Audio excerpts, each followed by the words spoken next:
In front bear hug, the guys, I'm going to give you kind of a side view here, might help you a little bit. The guy's grabbing onto me, my arms are free, we're belly to belly.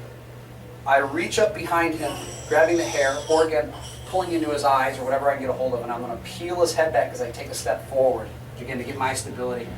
I'm going to do a heel palm, claw, and a half fist now to his throat. I'm going to drive my left knee, if my left knee is positioned between his legs.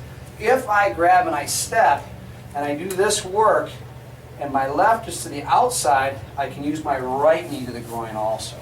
Right? But typically in the book it has you do with your left.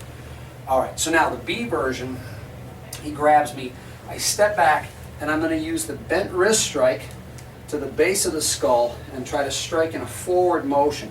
Generally we just show 3 strikes, like I'm going like 1, 2, 3. This is what they call an ox jaw strike, like striking with the big bone of the wrist here.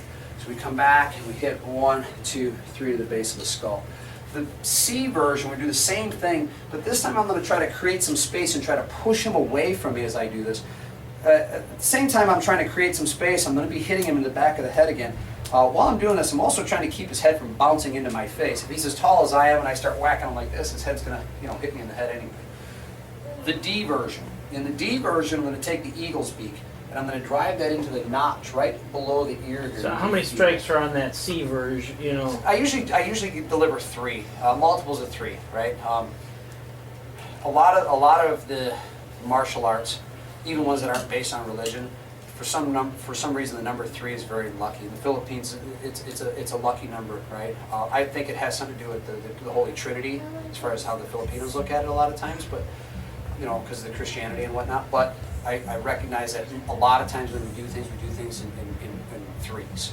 Okay, so just a kind of a quick reminder, like when we're doing the ridge hands to the groin and headlock, it's usually a 3. You know what I mean? We do foot stomps, it's going to be 3. Actually, we got to go back. I got to do 1 or 2 that we missed. But anyway, all right. So we step back, we cover, and we 1, 2, 3.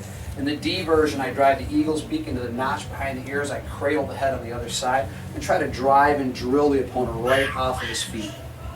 The last version, we step back again. This won't be in the book or anything. We step back and we just box the ears.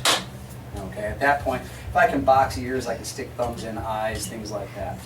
The one that we missed, kind of